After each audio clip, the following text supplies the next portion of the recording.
one of the questions that I get all the time in the field is how available is hospice? I know that it's access to 24/7 care, but does that mean someone's going to be in the home 24/7? No, we are not physically in the home 24/7. Our hospice nurse and hospice aide will have scheduled visits based on the patient's needs.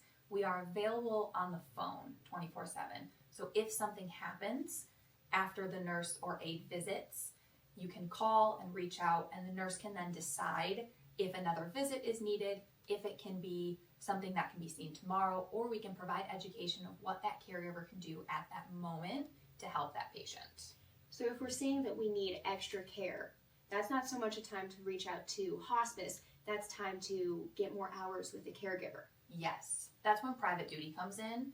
Private duty can really help bridge that gap between what we as hospice provide and the patient's increasing needs as they journey towards end of life.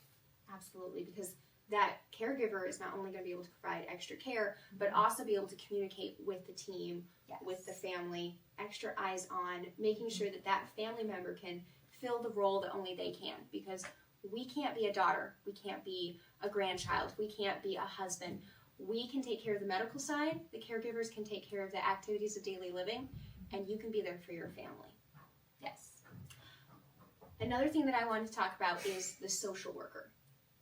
What role does the social worker have? Because I know that the medical side is more taking care of the patient, but the social worker is actually a resource for the family. Yes. Social work is an absolutely invaluable resource for family.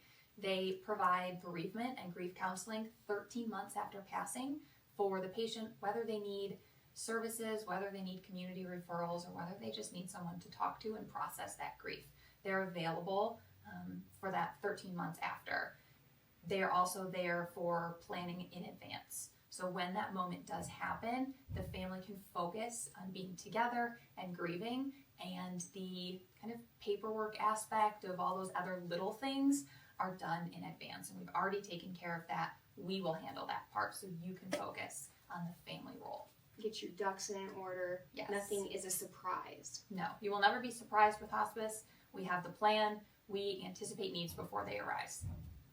Now, is that just for the family or anyone going through the grieving process? That would be anyone. Taking care of a patient at the end of life is challenging. It's physically and emotionally exhaustive. So all of the caregivers, everybody that has a connection to that patient is going to be cared for by the hospice team. Including caregivers. Absolutely. We provide the most support to our caregivers. You're there every day, in and out, watching that patient, caring for that patient. You love that patient like they are your family, so loss is difficult. We are there to empower, support, and guide those caregivers for the entire journey and after. Often I hear caregivers fearful of bringing hospice in. Like they don't want to even say the H word. They think that it's going to be extra strain on the patient, on the family, and on them, where it sounds like it's actually support for them from the moment hospice comes in all the way through passing of that client. Yes. Hospice is best when you bring us in early. We want to be there to create that plan of care early on so those caregivers can focus on what they need to do and not all of that background noise. We can address that early. We want to come in before the patient is actively dying so we can provide that comfort and provide symptom relief.